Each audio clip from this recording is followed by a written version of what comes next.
Ready for drinking? Drawing? What about laughing?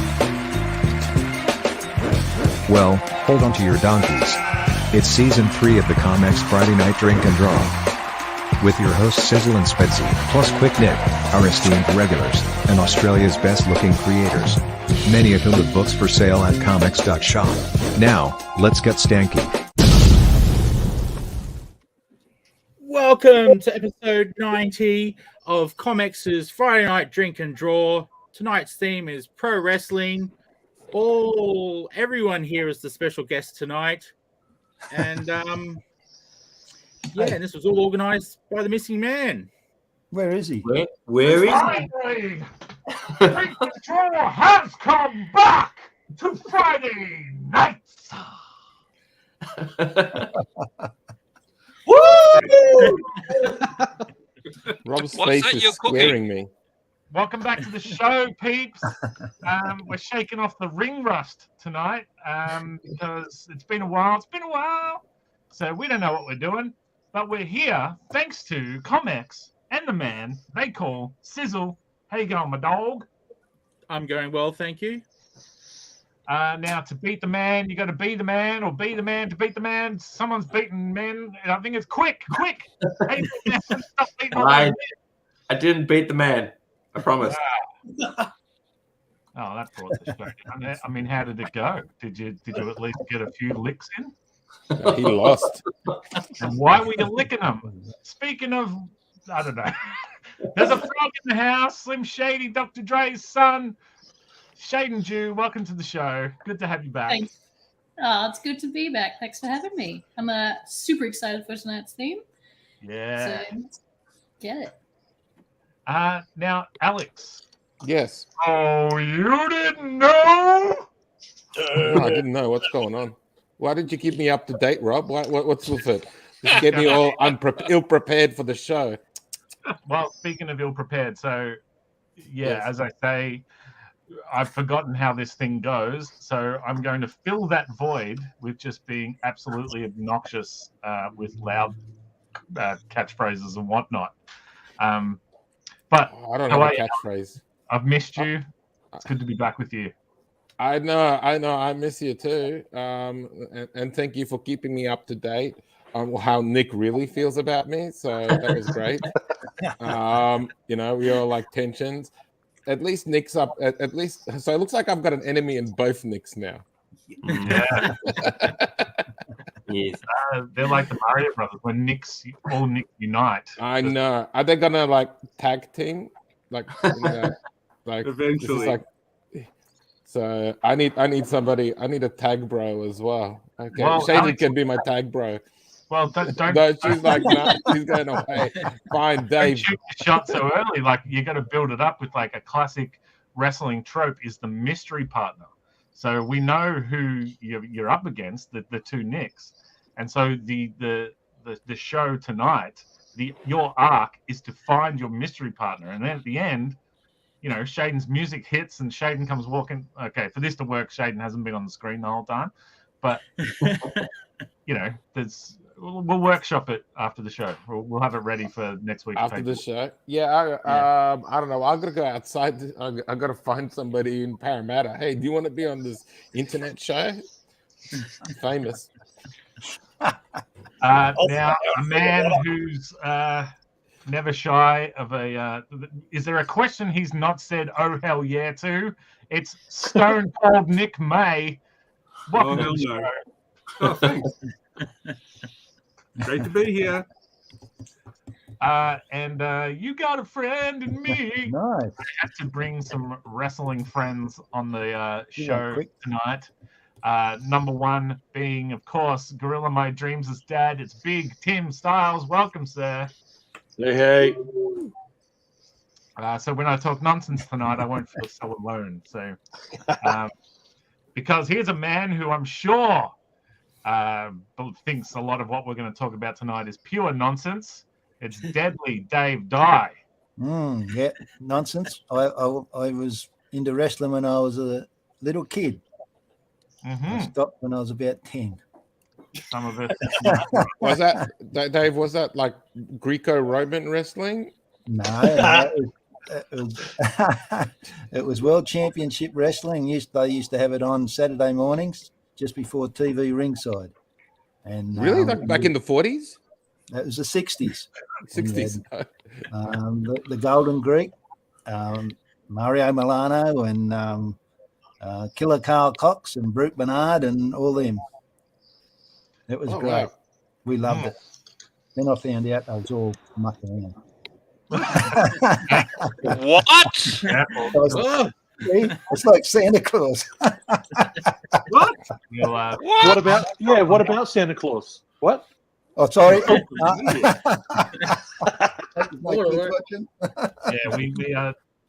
wrote him a letter. We can't use the F word, but there's another F word tonight we are not using, and that's FAKE. Because, Dave, if you were to use that word, you might catch a stiff potato. Okay. Now, I'll give it to the end of the show to work out what a stiff potato is. And if you work it out, I'll give you a stiff potato, and then you can give me a receipt. But until then, now, Brad, I don't know, this could go many ways, but either you're a low-key, huge wrestling fan, or you have no idea what you've walked into. Which is I like to think I'm a smart mark. I know what's down. Hey. Hello, and welcome to the show, Brad, Edge, ComX, Daniels. You think you know me? Yeah. Can you smell what the Brad is cooking? What is it? It's I can't smell it. Brownies. Oh, like actual brownies or baby. Just making a fart? Look, I'd rather not go into details.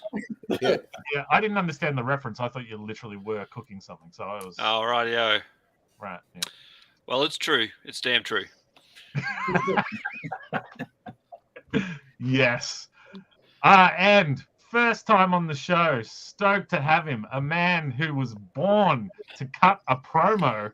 His whole show is damn near an excuse to get I'm calling it. He's Australia's Paul Heyman. I want to be his Brock Lesnar. It's Bo Roth. Welcome to the show. Aussie versus Zone. So good to have you, man. Well, let me tell you something, brother. When you told me to come down on the show, I thought to myself that I didn't deserve to be here because this guy cannot draw. But I do know a thing about this, brother. I took my vitamins, I said my prayers, and by the end of the night, you'll be getting the old leg drop. If you smell what the Roth is cooking. I went for two guys there. How was that? Yeah. Nice. Normally, Quick Nick's all about going the two guys, but so this is a cooking show now. Something. It's a hey, guys. Well, our belts are off. I don't championship. Oh, look at this, the Nick brothers. Look at Alex. Coming for you. Now, so this makes me Bowser in that situation. Yeah. One of the things I want to start. Or Princess Peach. One of the things I want to start the show off with is the connection between wrestling and comics.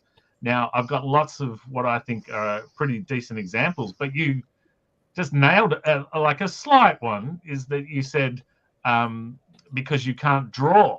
Now, in wrestling, what would it mean if you couldn't draw? What would that mean? That means you can't get the crowd in. Yes.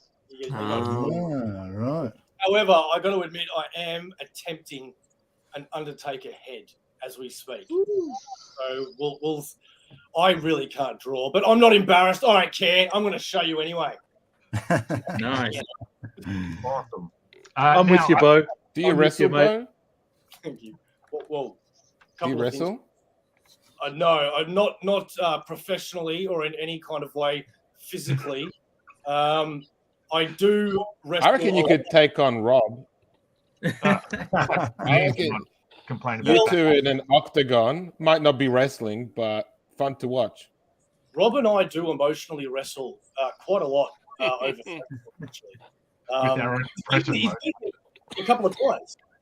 I've needed a couple of days off work, but it is what emotional wrestling. Is that the type of show we want to do? I thought we want real wrestling, like argy bargy, grab, push. Well, it's all real, Alex. First of all. I didn't say it wasn't real. I'm saying I want it real. I'm not. Touched on Udgy Budgy was, of course, the world champion in 1980. Of course, his famous catchphrase, Alex, was what was Udgy Budgy's famous catchphrase, Alex? What's everyone cooking? Is this a cooking show? What's cooking? I'm hungry. I'm here for the You're leftovers. Hungarian. We know that. All right, so now obviously there have been a bunch of wrestling comics. So you know, I'm not sure what this show is. It's a comic book show, pop culture show. For those who've not seen the show, is we're all comic book creators or comic book enthusiasts, illustrators, writers, whatever, and we get together and we talk about certain topics in pop culture, and we draw them. So tonight we picked pro wrestling. Now, of course, over the course of the show, those that have seen it once or twice will know I'm a huge wrestling fan. But it's not completely self-serving, because I believe the connection between wrestling and comic books is quite big. There are lots of wrestling comic books to be had, but I wanted to run through a few things that I think. Now, firstly, storytelling. That's an easy one. Comics are storytelling. Wrestling is storytelling. But now a big part of storytelling in particularly superhero comics is that every conflict is resolved with punching, fighting, action, whatnot. In pro wrestling, you can have all manner of conflict, but they are all resolved with a match, fighting, punching, all that sort of stuff. So that's one. But then as we go deeper, here's a theory of mine. You can feel free to jump in, correct me. Introducing a new character. So in comic books, you bring in a new character, and Not every episode. To get them over, to use the wrestling parlance, to get them. How would you? You get them It's over. funny 'cause you use wrestling speak in real life, and then you don't actually know real words to use. But to get them popular, to attract attention to those new characters, you might put Spider-Man in their book, or you would have them go up against villains that have a built-in fan base, or against a hero who has a fan base, to attract readers. In wrestling, you do the same thing. You have you debut a new wrestler. You have high hopes for that wrestler. You have him go up against established stars, so that he might get the rub, as they say. That he might sap some of their popularity for himself. Another thing is in that sort of vein is power levels. So if you want to establish that this new villain is a real threat, then you have him beat the crap out of Thor, and suddenly, holy moly, if that guy beat Thor, he must be the real deal. So you bring in a new wrestler, he's a tank, you want to establish that he's a formidable force, you put him up against the tank that you've already established, and you have him beat that guy, and holy moly, this guy's a formidable champion, soon to be, etc., etc., and you've just made a new guy. This is a big one, I think, is that the crowd dictates the direction of the story. So in TV shows, often the whole season is written, filmed, edited, and released, and you know, the viewers might latch on to a particular character, and that character's killed in episode 3 because they didn't know that character would be so popular.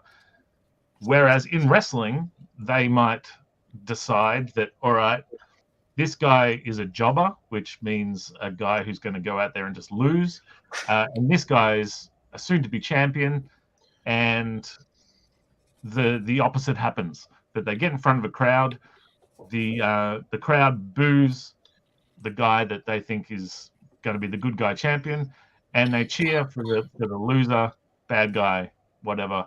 And suddenly, you're back in the writers' room back in the booking meetings and you're changing who's going to win the big match at the pay-per-view, etc. How am I going so far, Bo? Tim, am I speaking truth? Mate, what you're saying is 100% true. For years, when you watch the storylines and the pantomime that is WWE, especially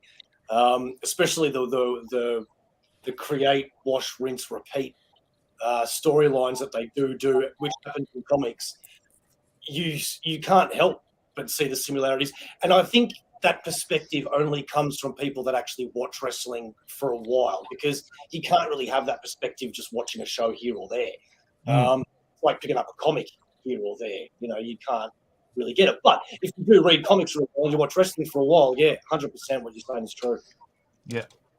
Now, obviously, in comics, you know, the process is a little slower, but still, it's on a month-to-month vote with your wallet type scenario where, you know, Venom is a villain, Spider-Man's a villain, but then people really gravitate to him. So let's turn Venom babyface and give him his own series, and maybe not have Spider-Man kick his butt because there's money in Venom, etc., etc. Staples. You can't hold your comic together without staples, I should say, and you can't stitch a wound together quickly in the middle of a match. So what they use is a staple gun, ka-chunk, ka-chunk, to close up those wounds. How about super glue? They use that too. Yeah, they do. Did you see Finn Balor's head after WrestleMania? Yeah. Damn, 16 staples right down the center. Crazy. Really killed the momentum of the match too, because for those who don't know, blood is a bit of a no-no these days at least in WWE. That, you know, but we've been getting a bit. We're getting a bit of blood lately, though. I mean, we had Brock the other week. Last week we had what's his name, the Almighty, Bobby Lashley. Yeah, Bobby Lashley hit his head on the side post and split his head, and so there's been a bit of blood lately. Now, Dave, what would it mean? I've suddenly just so.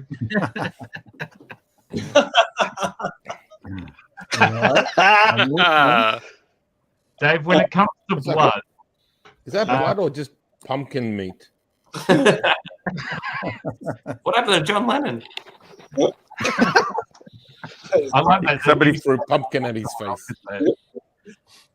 So, Dave, have a guess at the difference between blading and getting color the hard way. Coloured the hard way. Okay, blading. Okay, you're not going to like what I say, but I know they nick themselves with a knife to get blood running down their face, so that'll be blading. And getting it the hard way, it'd be someone actually hitting them and making them bleed. Yeah. Did I get it right? Yeah. Give the man a lollipop. Oh, wow. So I don't know. Personally, I enjoyed what you had to say. You said, you gave us a little bit of a warning, saying you're not going to like what you're going to say. But I'm like, no, you know what? I'll give it a solid 7 out of 10. Yeah, I liked it too. I agree.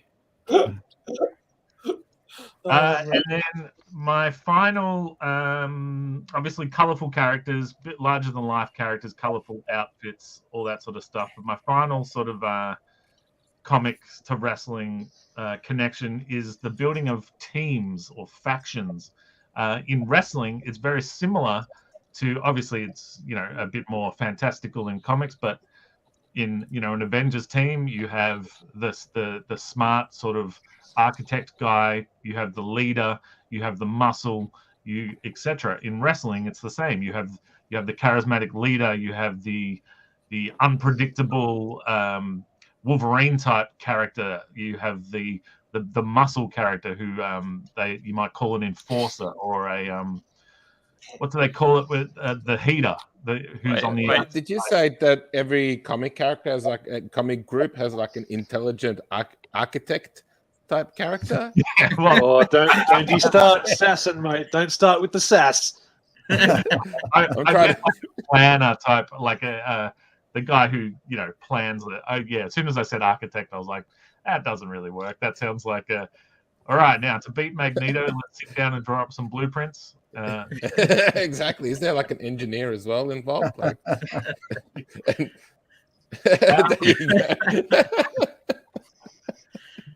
But enough from me. Let's go around the room a little bit, starting with you, Sis. I want from you your earliest memories of wrestling, pro wrestling, and who your favorite wrestler would be. If you had to pick one, you might loathe wrestling. Tell us about that. But tell us, if you had to gun to your head, who would be your favorite wrestler? Well, my earliest memory would be Hulk Hogan, the cartoon. I watched cartoons like crazy when I was a kid, so I saw everything that they put on TV. And I know Andre from Princess Bride. Oh, yeah. But as far as wrestling itself goes, don't know too much. I'm not against it. I just never got into it. What do you think, Sis, would be your finishing move? Every wrestler has their trademark finisher. What would be yours? Like, I'm not expecting you to say a corkscrew pile driver. Just like you would take your hat off and throw it really hard. Give me, what do you think? Yeah, that'll do. I'll just go with that one. All right. I'll go with the lazy answer. What he said. Okay, so Sizzle's finishing move is, well, say, would you be Shane, the Sizz Master, or the Sizz Master, Sean? The Sizzle. Is that your wrestling name, you think? The Sizzler. Sizzmeister. There you go. The Sizzmeister. Or Sizzletron. Right. There you go. Sizzle train, yeah. Sizzle train. All aboard the sizzle train. Woo! Yeah, that kind of works very well. It's like the Godfather. And then Nick Quick Cleary, your wrestling name's already sorted, but what would be I know.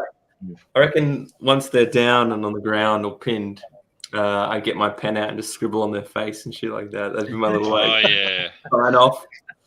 That'd be fun. That's not too bad actually. There was back in the day was the NWO, and they would bring out spray paint and they would spray NWO on people once they defeated them. So yours would be a little bit more like they'd have to get the camera in close and go, oh look, he's drawing R2-D2 on that man's face. Quick, are you a wrestling fan, or have you ever been a wrestling fan as a kid? Not a lot. I played the video games back as a kid. I really enjoyed them. My guy was Mankind. I loved watching that guy do it. Oh yeah, Mick Foley. Yeah. All right. And I got into like a lot of my friends in Adelaide do the wrestling, so I got to watch that a fair bit. I got into that.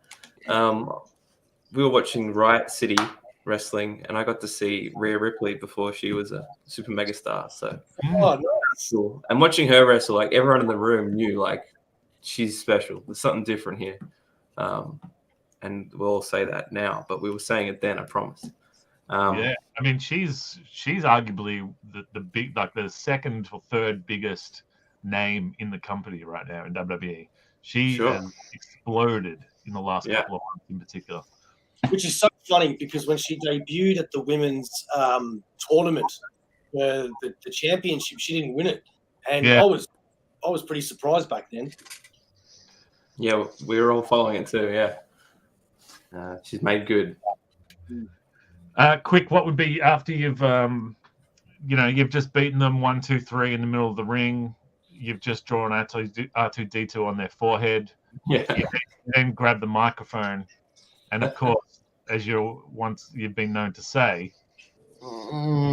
you got quicked, mofo. Awesome. Take that, Sizzle Train.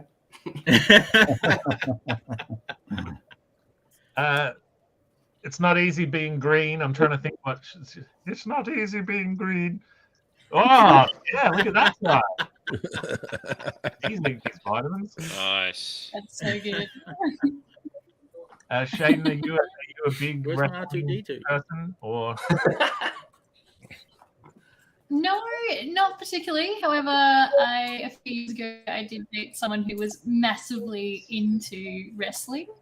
I didn't know much about it, but I learned very quickly. Must have I been think as my favorite wrestler, obviously, I mean, you can't go past all the memes with John Cena, but I did like the progression that Ronda Rousey made into WWE, if I'm correct. As someone who both trains MMA and watches it, that was pretty cool to see, I guess. Seeing Did you say you train anime or MMA? MMA. MMA. I thought, like, you know, if you train anime, or somebody who trains anime would be like, makes sense because this is like a drawing show. Exactly. Well, if the shoe fits, yeah, honestly.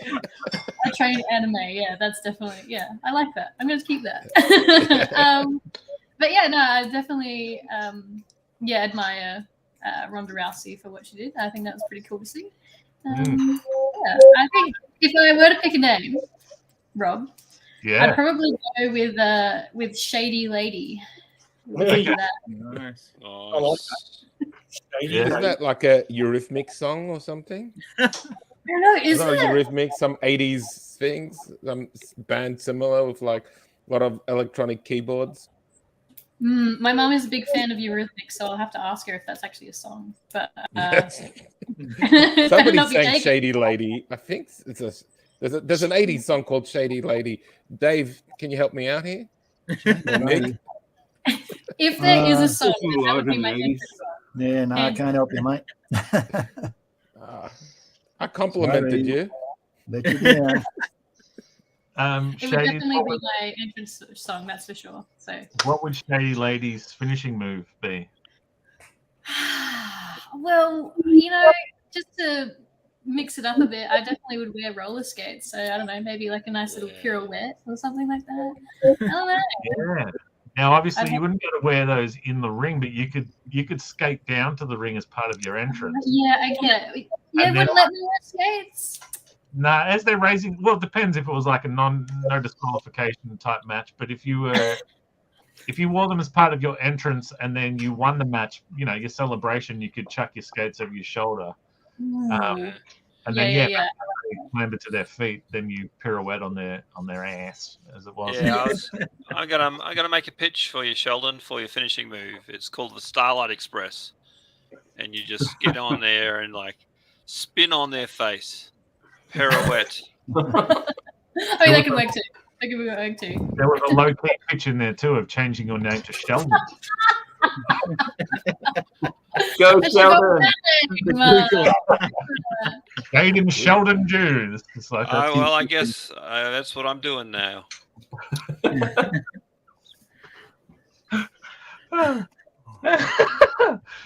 No, that was awesome.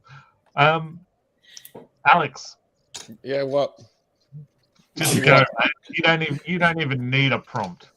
I need prompts. Please prompt me. I'm an AI software. Give me a prompt and I'll give you something back. Are you a wrestling guy? Were you into wrestling as a kid?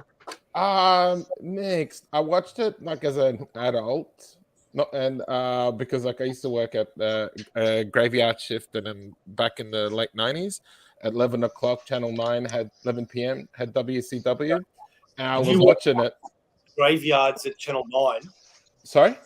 You worked the graveyards at Channel 9. No, I worked at a hotel in the city at the Rocks in Sydney for people. I think it was called Quest Hotel or something. Anyways, they had a TV in the back, and I would switch it on because there's no customers at 11 p.m. If there were, I didn't know about them anyway. So I was watching wrestling at the back. So you can see hospitality is not a career I continued, and I watched it. I watched it there. There's Hulk Hogan was in it, and I was like, "Oh, isn't he WWE or F?" And then I don't know. Anybody else? We're talking wrestling. Everybody's talking WWE. Nobody's talking AEW. Why, Rob? Because AEW is new. Well, new in comparison. Yeah. So we don't want to give the new guy a chance. We're just gonna give Vince McMahon more press or more money. Up to it, Alex. We're going to be talking about the history of wrestling. First, it starts in the Greco-Roman. Then it Exactly. goes Then we just go talk about some naked men in Greece or Rome. DNA. Then all of a sudden, AEW, man. We don't just go to the grand finale. I thought we got to go all over the place. That's what I figured. We're just going to. Well, I know you're an all over the place kind of guy, and maybe that's the issue. Yeah. We haven't even discussed the very first main event, which was Johnny Christian versus Lion. And but I did, but Rob, I did name drop that a good friend of mine's brother used to be in the WWE. Okay. Yeah, Paul London. Ah, yes. I told you that. So his brother Jonathan London also has like a podcast called Geekscape, and if you go way back to 2008, I'm in one of the episodes. I'm in the San Diego Comic-Con episode. So if you need any evidence that I've been to San Diego Comic-Con, try to find some random YouTube clip from 2008. Well, it's not that random. Let's go to an old Geekscape episode. So there you go. So that's my link to wrestling. I never met Paul, but I've hung out with his brother a bunch. He's a very big geek. He's written comics as well. Super Action Man is his little indie comic, and he's a hardcore. Like his show, he's had Stan Lee on his podcast as well, and a bunch of other people. So I strongly recommend listening to it as well if you're just kind of tired of Aussie accents. Yeah, Paul London was a big indie guy and was, it was a big deal when he signed with WWE, and he got fired over the dumbest thing. It was a backstage scene where I can't remember exactly, but either someone was being wheeled through on a stretcher with a worked injury, or something to that effect, or it just suffered a loss or something. And I think, the idea was that we're all meant to be looking a bit forlorn and worried and whatever. And the camera panned past him and he was smiling. And he got fired for smiling. Such was the under Vince McMahon from, about the 2000s onwards. If you broke some of these very weird, sometimes unspoken rules, you were punished. You and your character were punished. It was as though Can't sneeze.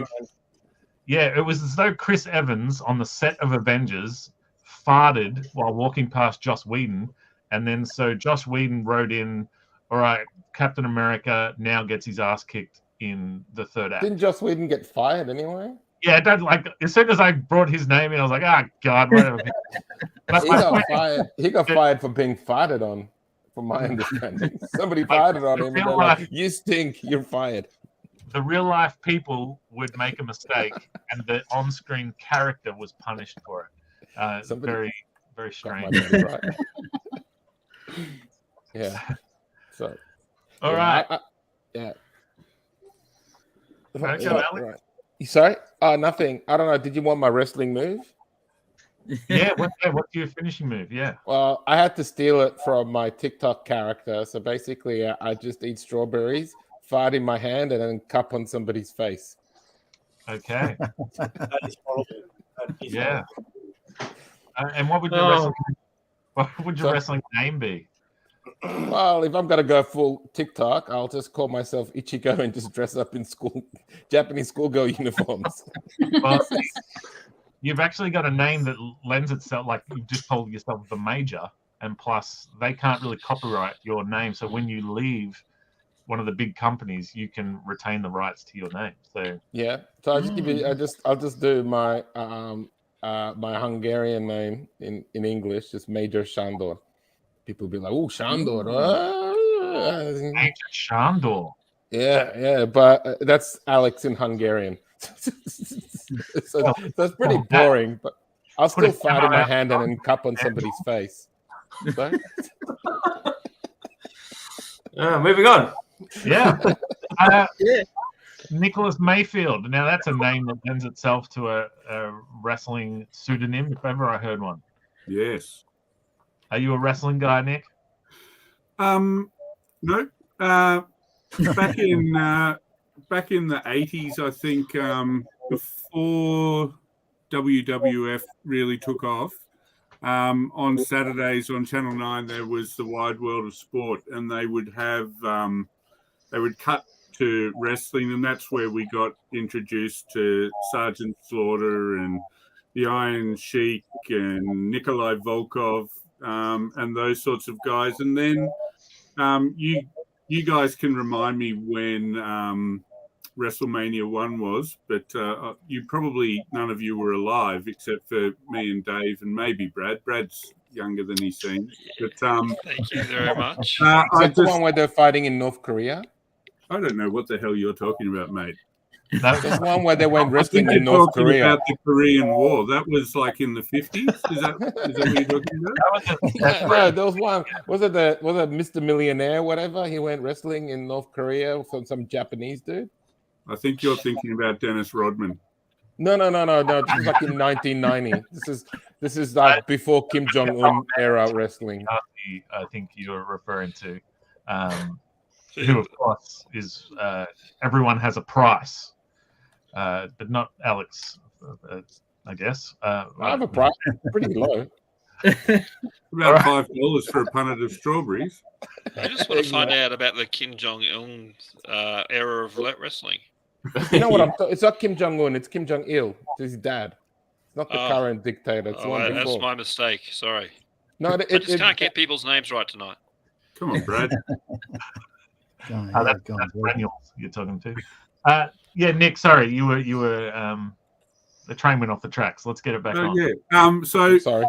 Like I think around about that time, my favorite wrestler would have been, and I don't know what his name is. It's either Ricky Steamboat or Ricky the Dragon Steamboat, or that is him. Ricky That's Steamboat the one. the Dragon. And the reason that I liked him is because I think Gorilla Monsoon might have been a commentator then, and he used to just always say that Ricky's hands were registered as deadly weapons. Yeah. And I thought, well, yeah, he's got to be the best. And then, then you see him get his butt kicked, and then you pretend that instead you liked Jake the Snake or Honky Tonk Man, or a man who, I don't know if he existed, Rene Goulet, the glove. And he had one white glove or something, and he just used to put his hand up. And that's wrestling. I thought that was Michael Jackson. Yeah, and then he turned into Michael Jackson. Yeah, he had the one white glove, and then Rene Goulet had the other one. He surprised children. Oh, so right. Nick, of course, you're talking about Ricky the Steam Dragon boat. That's what would be your finishing move, Nick the Steam Dragon? So, have I won or have I lost? Well, so okay. So,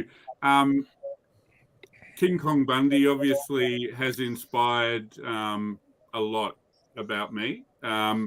So he used to just fall on people or something. I'd probably fall over just before I got to my opponent, and they would start laughing and fall out of the ring and be disqualified.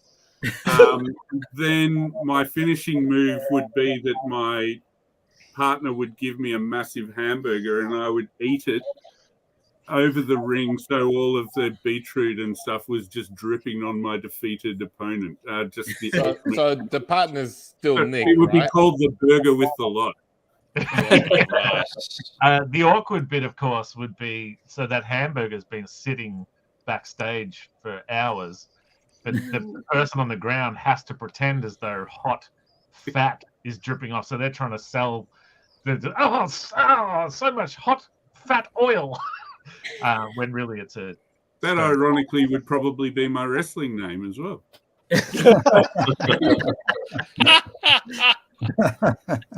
I dare not take us back to North Korea, but Duncan letting us know that WCW did a show in North Korea organized by Antonio Inoki. Yeah, that's what I was talking about. That's what I said. Mr. Millionaire's fighting some Japanese dude. I think it was Ric Flair, whatever. So if I can encourage anybody to do some YouTubing after this, Antonio Inoki was a huge Japanese wrestler. Two classic moments was him versus Muhammad Ali. where his ploy was to basically Antonio Inoki drop straight to the ground and lay on his back. And I saw that one. I watched Muhammad that. I watched that live. And just kicked him in the legs. Apparently screwed up Muhammad Ali's legs for years to come. And another one was Antonio Inoki, and I can't remember the dude, but he fought this big, fat dude. And this dude was selling. Now, for those who may not know what selling is, that you're taking these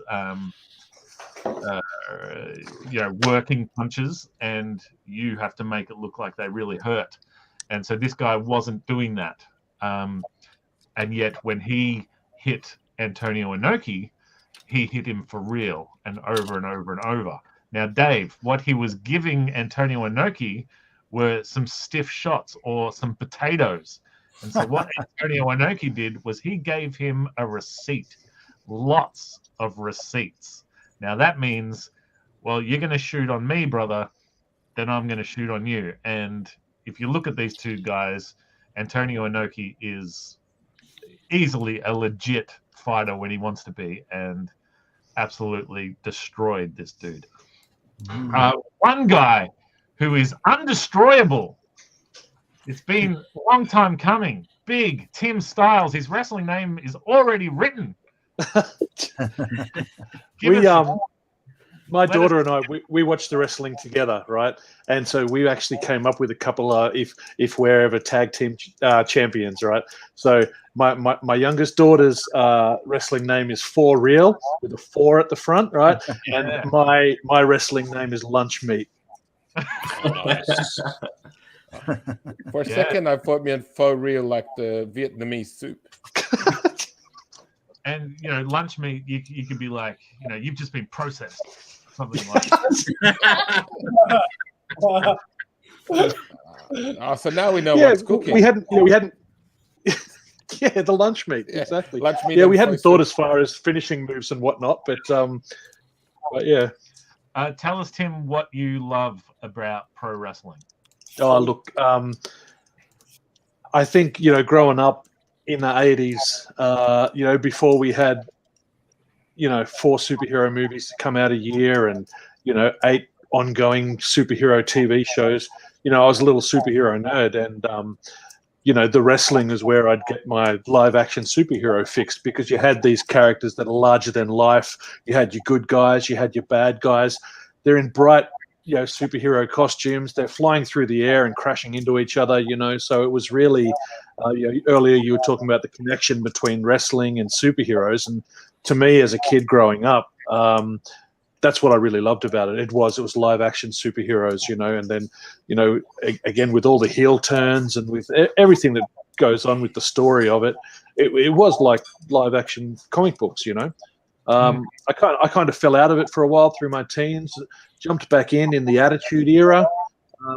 With Degeneration X, are always have a soft spot for me. I've got all the DVDs. And then look, I dropped out again, and it's only again in recent years that I've actually, last couple of years, I've jumped back in again. And my love for it, is just as big as it ever has been. I love the professional WWE. I love the small, like tomorrow actually, we're going to watch the local guys here in Canberra, Slam Pro. So that's going to be a lot of fun. And I just love it all. The little underground stuff, the big professional glittery stuff. I just love it all. Yeah. I thought it was AEW got you back in. That's what I meant. Yeah, that's what I meant to say. Sorry. Have you seen any of the big AEWs? Are they any good? I haven't. Look, I haven't. I got to be honest. I watched the local ones here live. You don't have to be honest. You can lie. It's not okay. I always watch ABW all the time. Love it. Thought so. I dabble in AEW. I like the behind the scenes stories is what I love about pro wrestling, because these are real life people putting on predetermined scripted fights, and just the workings of how these things are put together, the real life conflict, and your things like when when you've worked yourself into a shoot, brother, where real life clashes with the pretend sort of thing. But I went away from wrestling. So I discovered wrestling as a kid, going to, my dad would take me and my family to the video store, and we would get 5 weeklies for $5, VHS tapes. And I picked up WrestleMania 1 just because it looked like superhero fighting. And then every week I would get WrestleMania 2, WrestleMania 3, SummerSlam, all that sort of stuff. And then, like most of us, I fell away from it until a fateful day when I was about 17, and I'd gone out the night before and got completely drunk as a skunk. And at 17, you shouldn't admit to that. You stop watching. And got up in the morning, hungover, and this was in the heyday of my parents had Foxtel, and I was just flicking through the channels, and holy moly, WCW was there. I yelled out to my younger brother, "Hello, I used to watch this when I was a kid." And then I was hooked for years to come. Now, Dave. Yo. What is a cheap pop? Cheap pop? Yeah, if you came out in front of the crowd and you got a cheap pop, how would you do that? What did you do to get it? And It's what is it? Cheap pop. Probably an unscripted punch in the face. Okay, well, what if I told you a pop is a pop from the audience, as in the audience right. cheers or boos or, roars in approval. Hey, Melbourne! So if you wanted a cheap pop. Yeah, nah. Well, so a pop would be, to walk out and you go. Well, you hit someone. It's to do with hitting someone. If you're a big star, you walk out and you would get a pop, right? You get in the ring, and you say, for soft drink? "It's good to be back here in Bayswater, Melbourne, Australia." Because you said where we live. And that's a cheap pop.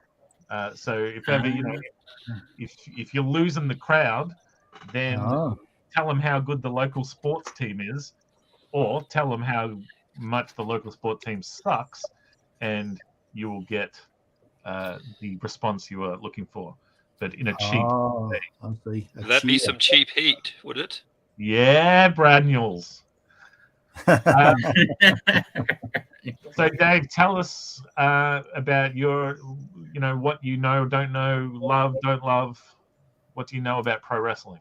Well, as I said earlier, I used to watch it when I was a little kid, but I had an idea it was filmed in Australia then.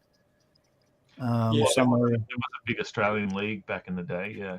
Yeah, but they imported all their a lot of their fighters came from overseas, like America or something. Like I think Skull Murphy might have been from Canada, and Brute Bernard, I think he was a Yank.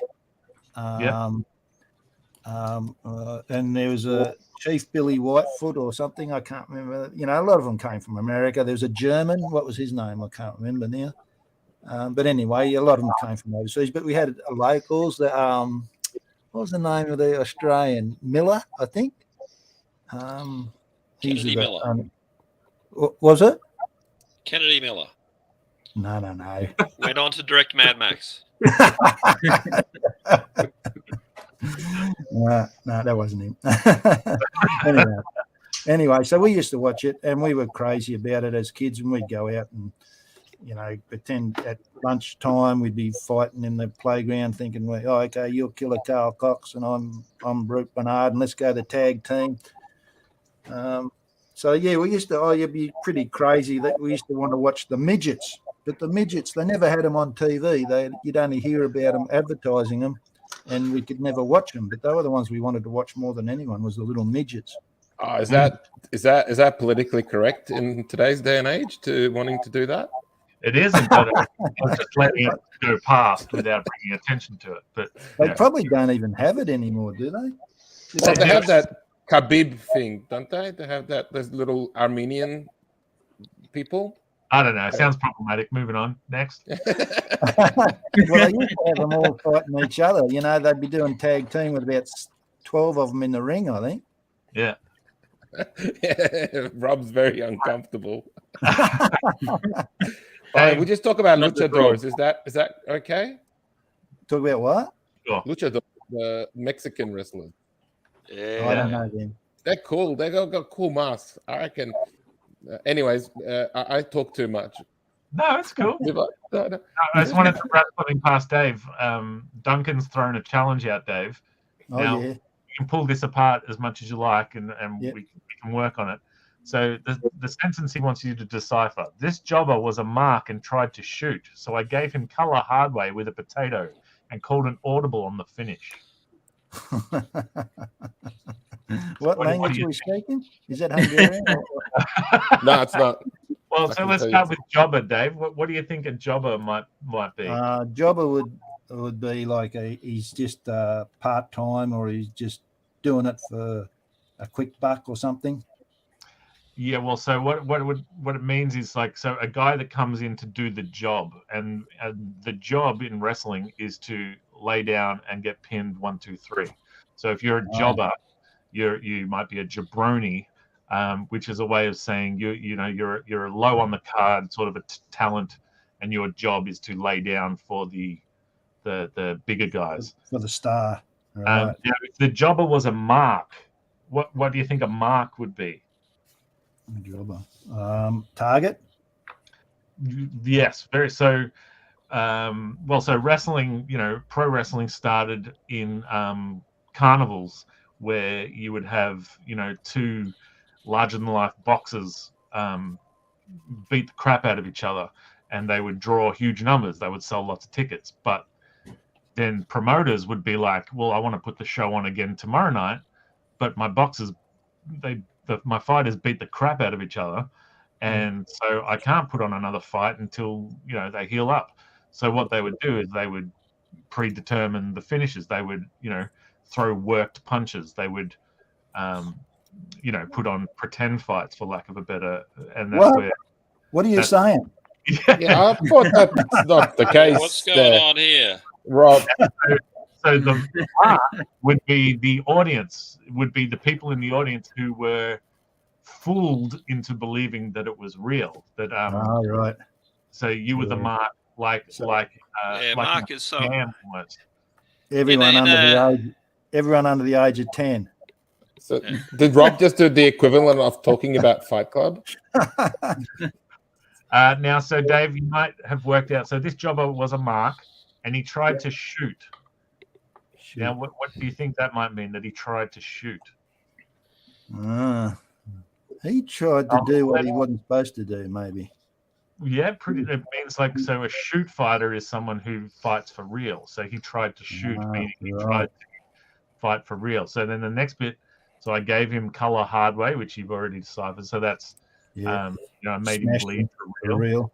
Potato. So that's a hard hit. Punch. That's a real punch. Yeah. And called an audible on the finish. Gave him a mouthful of shit, Well, it would be, so in a wrestling match, you sometimes you might call it on the fly. So you know who's meant to win. You might know how it's going to start, but you don't know how you're going to get to the finish. And so you would call it in the ring, which means every time I get you in a hold or whatever, I would say, all right, Dave, push me into the ropes, and then when I come back, clothesline me. Okay. You get on the turnbuckle, taunt the audience, and then I'm going to low blow you and all that sort of stuff. Yeah. So to call it audible would be, I would either go into business for myself, I would hold you down so that you were pinned 1, 2, 3, or I would say, we're going home, which means, we're finishing off. You've made me bleed the hard way. I'm out of here, so we're going home early. I'm going to hit my finisher on you, that sort of thing. Dave, what would be your finishing move? Geez, I don't know anything about what do they used to call them? A flying leg lock. Oh, okay. The flying leg lock. Nice. You know that one? ComX. You know that Dave, one? No, I got no idea what you're talking about. Like a head scissor type type deal. Yeah, well, they jump up with their legs and they wrap it around the bloke's neck and flip him over onto the deck. That's a And they headset. pin his shoulders. 1, 2, 3. He's out. That's it. Done. Now, Dave, can I pitch you something? You know, in the business of show, you use what you have available, and Dinky is sitting right there. That would make for an awesome entrance for you to ride in on your horse. Yeah. And then, you know, maybe your finishing move could be the donkey punch. Hold on. Hang on. Yeah, I I love said it. Wait, isn't that something? I don't know what it is. Isn't that donkey punch a naughty thing? Yeah. Yeah, maybe. I meant like, Something you know, when someone does that to your thigh, what's that called? The moose knuckle? Something. Jesus. What's that when kids used to hit you in the thigh with that? The Charlie horse. Is that the thing? Charlie horse. Oh, yeah, I've heard of that. That's what I was looking for. I'm going to Google those other things after the show. Yeah, I think. Yeah, so Dave, Charlie horse people with after you've written in on Duncan. Yeah, that'll work. Write in on Duncan Pranavicius and Charlie horse people. Yeah, we're All right, we're nearly there. Bradley. Hey, how's it going? Good, mate. You seem somewhat of a smart mark yourself. So what do we got? Well, I have a history with wrestling. Watching it, that is, not actually doing it. Yeah, when I was a kid, much like Nick was talking about earlier, I would watch Wide World of Sports, and I remember particularly the lead up to Wrestlemania 3, which I think it was like Hulk Hogan versus Andre the Giant, who had got turned evil. It was massive back in the day, and then I like everyone else, just fell off it, you know. I distinctly remember we didn't get to watch Wrestlemania 3 because of the pay-per-view, and we didn't have any means of watching a pay-per-view in Australia back in the day. Yeah, and then I sort of lost contact with wrestling for a while, and then in the late Attitude Era, it started showing on Channel 9 again late at night, and I watched a lot of it. And for a couple of years, I was religiously watching wrestling and reading wrestling sites to get the real story, you know, of what was happening backstage and what a complete prick Vince McMahon was and all that. And then I realized I was watching 9 hours of wrestling a week. Yeah. I was like, this is not worth it. So I just stopped. Yeah. And I never looked back. I never regretted it. Have you tried watching AEW, Brad? Maybe they'll get you back. How many hours a week would that be, Alex? I don't know. I think they make 2 hours programming a year. I don't know. I can handle that. Is Tony Khan just off screen there holding a gun to you to keep dropping AEW's name, or? No, one of the lady presenters follows me on Instagram. Okay. She's So you friends have with a friend. It's yeah. Anyways, there you go. There you go. I got a lot of connections to wrestling. I don't know much about it though. Branules, what would be your finishing move? Yeah, I've had such a long time to think about this, and yet I didn't. So I guess it would be, I don't know. I can't imagine I'd be much of a power. I'd be a technical wrestler. I like Kurt Angle is my hero. So, With a broken freaking neck? Yeah. I mean, it's true. It's damn true. So maybe mine might be like the, I don't know. Shooting star press. There you go. Okay. Brad, do you remember what the 3 eyes are? Is it liberty, equality, and fraternity? Nailed it. I don't know. I can't remember what the eyes are at all. Integrity was one of them, I think, but I can't remember them. Like, who says what the eyes are? Ask me something about Mick Foley. Man, I that's talk the about boy, that. Kurt Angle. That was his Oh thing. yeah, right? yeah, Right? that's right. Oh well, that was like 20 years ago that I was watching him. I did go see WWE live when they toured back in the early 2000s. Oh, Yeah. nice. No, I was there too. Brock Lesnar. I remember Brock Lesnar being there. That's it. Yeah. Do you count that part of the 9 hours a week? Like that going to a that live would show? count as part of it? Yeah. I did. The main event was Rob Van Dam versus Kane, if I recall correctly. Oh, nice. Now, my remembering of Brock Lesnar brings up a philosophical question. It's got nothing to do with wrestling, but I remember Brock Lesnar was there because I took one photo, and that was of Brock Lesnar during the entrance. So, do I remember seeing Brock Lesnar there, or do I remember the photo that I took? I don't know. Nick, can you answer that question? Tough one. Yeah. Brad, so Rob, I've got a question about. And tough one. Rob, I've got a question about Brock Lesnar. Then was he MMA first or WWE first? He was an amateur wrestler first, then pro wrestler, then MMA, then back to pro wrestling. Yeah, because he got kicked. Because like amateur wrestling is the real Olympic sort of sport. Oh, so he was like the Greco-Roman like spandex wrestler. Yeah, and he was an NCAA champion. He was a big deal. Oh, okay, because he looks scary. Like that guy, he looks like he has that face that basically says, "Yeah, he doesn't play Pokemon." Yeah. Does my face say that I play Pokemon or no, it doesn't. You know who does though? Ronda Rousey does. Apparently, Ronda Rousey's big into Pokemon. Okay. So there you go. Nice. Kane, Rod Van Dam, Branuels.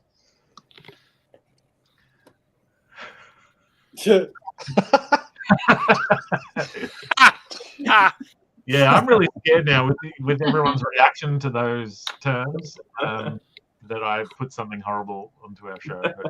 But, speaking of the opposite of something terrible on our show, now I've already got his catchphrase ready. This is what I think, Bo, when you're in the ring, you just start singing, "It's endless yellow Bo Roth." So you can use that. Look, I really appreciate the effort that went into that. But I don't think he does. It's a hard bro. You know, the Aussie Paul Heyman cannot be doing that shit.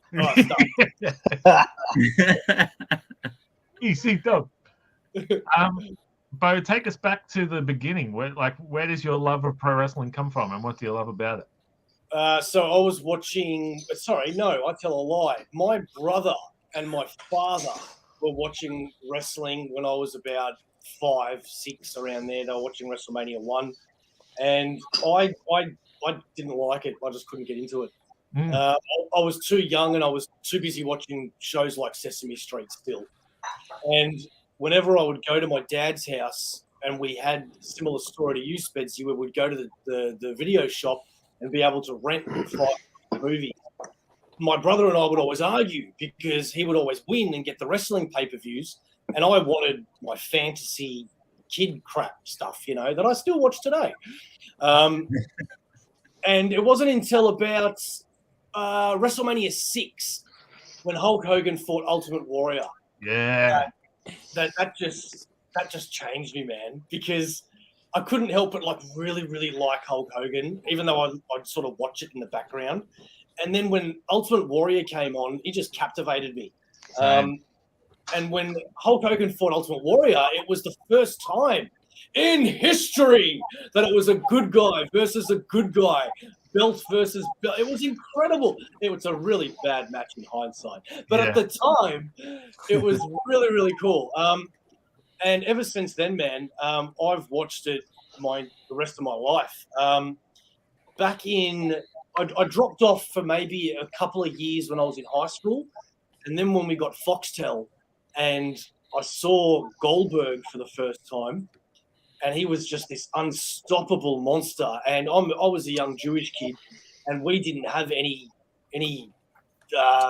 Jewish heroes at all, you know. And Goldberg came out and was very proudly, you know, hey, I'm Goldberg, you know. Yeah. And on top of that, I'd then flip the channel and I'd go to WWF, and I'd see this young guy do a promo like I would never see in my life. It was so goddamn good. And at the end of each promo, he'd do the eyebrow. And what did you think about it? Well, between the it Rock doesn't and matter what you think. Sorry. Nice. I fell for that. God damn it. Sorry, so he did the eyebrow. Yeah. So between Goldberg and The Rock, it devoured wrestling. And now, if I watch everything, you're looking at like 15 hours a week.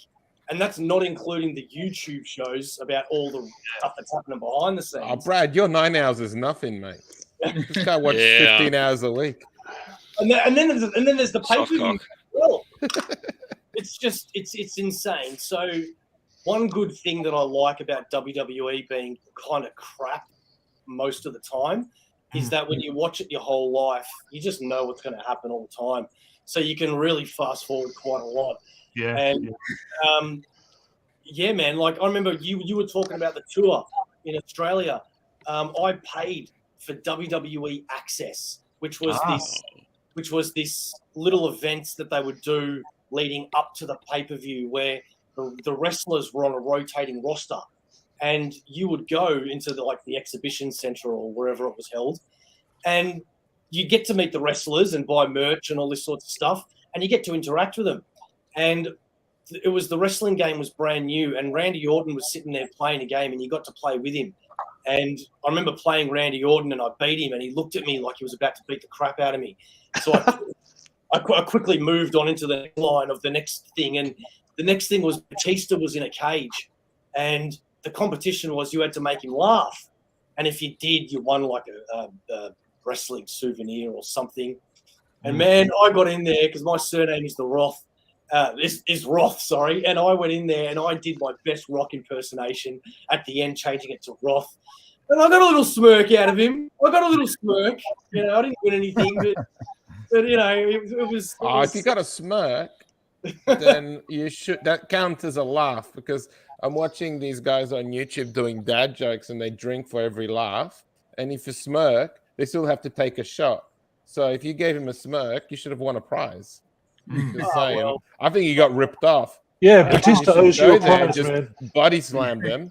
I know Batista's watching this right now, so Batista, come on, man, pay up the prize. Whatever it was, you owed a man.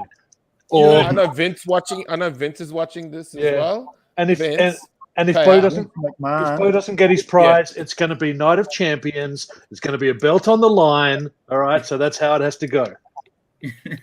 And if you don't pay up, he's going to stop watching WWE and switching on to A. AEW, woo, yeah, woo. Yeah, you turned me around. Guys, right? The Smokes. Yeah. So where are we at, Bo? So then you're watching The Rock, you're watching Goldberg, and you're in a fast forwardy, which I'm the same. There's just too much. I like to I'll hear about what's going on, watch some highlight, that sort of thing. You know what? You know, funny when Vince recently stepped down and retired for a few months. Yeah, a few weeks, man. There was some good programming, you know, and I remember watching it going, I'm not actually fast forwarding anything. What the hell is going on? Well, that's the thing, that if the wins and losses don't mean anything, then watching it, there's no point. It doesn't make any sense. But when Goldberg versus Sting, and Sting had just come off this big run of being the guy, and so it's legit like who's going to win, and you know that it's all predetermined, but you are watching that live. Yeah, and I was a huge Goldberg guy back when I was 18 or whatever. But Goldberg versus DDP, same. DDP was like the second big baby face. Yeah. And awesome match. Amazing. And I think when you're, and then people go like, oh, but work rate, Chris Benoit versus Bret Hart. That's where, yeah, sure, like, and Macho versus Ricky the Dragon Steamboat. But I was 10 when the Ultimate Warrior was running down to the ring, and man, he was cool. Brutus the Beefcake with these big hedge trimmers, badass, awesome. I think what separates the people watching it as a kid and watching it just to get some entertainment out of it and say, this was ridiculous fun, versus the people that watch it religiously, like myself, and I think a couple of other people do here too, is you start to realize that it's really an art form that people need to be educated on, and they really do, because when you hear people like Bret Hart talk, one of the things that he said that always stuck with me was, I'm happy with my career because I have in my 30 years, 40 years of wrestling, whatever, I have never injured a single person. And it's when you realize you're actually, it's scripted, okay? And they have to go to acting school and all that sort of stuff. But first of all, you're not watching a movie or a TV show going, this is acted or this is scripted. This is bullshit, right? And second of all, the amount of training, the amount of skill you need to be able to do live, first of all, to be able to make it look like it's real without actually hurting somebody is freaking unbelievable. Yeah. It's unbelievable. And when you go on another level and you find out, hang on a minute, they actually do get hurt. And not just hurt, but they get hurt really badly a lot of the time. And they still do it. It's like, that's why it really annoys me when people are like, it's fake shit. Like, no. Well, there's like a high mortality rating, isn't it? Like wrestlers. That's a separate thing. Yeah. Okay, we don't want to talk about that? Okay, no, sorry. But it is past the hour mark, so it's time to take a look at some art. So first thing we will do, someone's been working their butt off. That's something very pretty. So Dave, I think you've got John Cena off Brock Lesnar's shoulders, maybe? Is that what I'm looking at? I can't hear what you're saying, mate.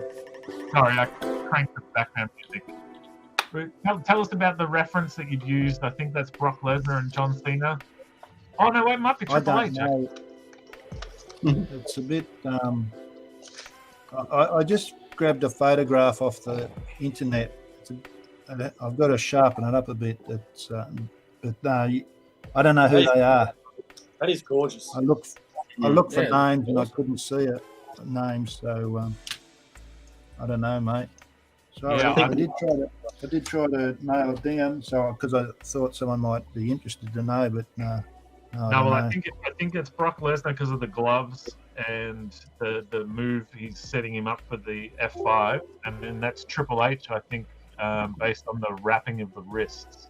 Oh, right. Nice. Yeah. So I think you've got Triple H on the shoulders of Brock Lesnar. Yeah. Not bad, Robert. That's awesome, man. That's awesome.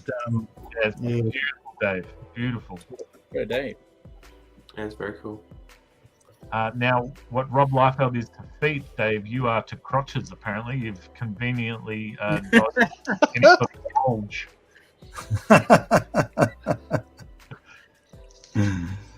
He's got a separate sketchbook where it's just crotches. I'm going to nut this out. I'm going to work. Yeah, crotches. Exactly. Crotches without cover. All right, Sis, let's take a look at some beautiful pieces that have been sent in. Cool. We'll start with Rob O'Connor. Oh, Nice. O'Connor. Right. WrestleMania 3, baby! Yeah. Yeah. Nice. Clung to that hair. He's still clinging to it. I like that they had arrows there to point We got out. Neil Blandon in all his glory. Nice. Oh, yeah. Yeah.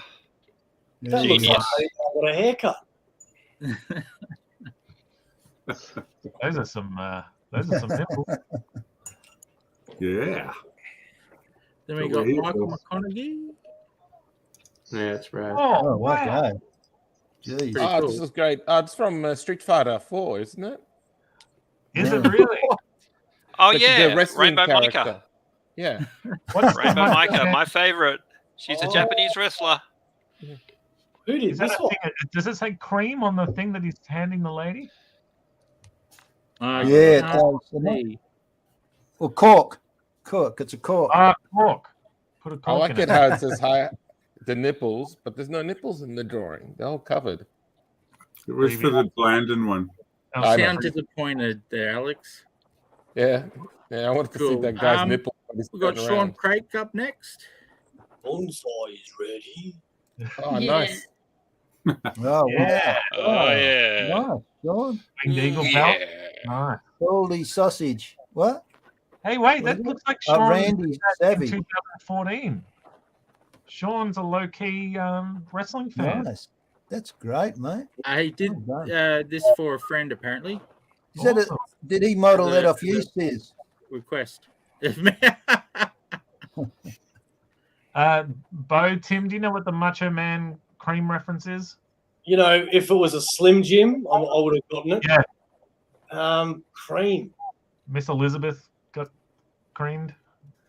Something. Not Yeah. everything. You guys are disappointing. You guys say it's double entendre. Sometimes Yeah. it's just regular entendre. All over it tonight. We've got Janet Locke. Be all over you in a second, Sis. But that can be your wrestling move, the big double entendre. Nice There's a one, legit Janet. one for you, Yeah, Alex. that's great, Janet. Really good. What's this? Yeah. I heard my name. That's what Dan. It was a promo. Macho saying he's the cream of the crop. There you go. Oh, God. Oh, come on, Rob. That last picture was that El Santo, famous Mexican wrestler from back in the day? He has famously has a Yeah. silver mask. Yes, it was. Sorry, yeah, Santo had the silver mask, but his friend, he had a friend, Blue Devil. No, that was a superhero, Blue Demon or something like that. Yeah, Blue. Yeah, I know what you're talking. I'm picking up what you're putting down there, mate. I think that was I don't think to just drop in the Blue Devil. Go back into the archive when we There was a real rivalry between the two. Rob and Bo, because you guys are big hardcore wrestlers, I was going to ask, what's the deal with the All Japan Pro Wrestling? Because like a lot of the American wrestlers would go there as well. Was that like an off-season thing? Did you guys watch it, or what is the deal? As another famous Jewish person would ask. Japanese wrestling, in Japan, it's taken very, very seriously over there. Very, very different. A lot of the big guys make a lot of money over there because Japanese love to see that. And it's not an off-season thing. It's if you don't want to work in one of the big companies. It's if you can't work in one of the big companies. It's if you're making a lot of money there and you just want to stay there. What else, Rob?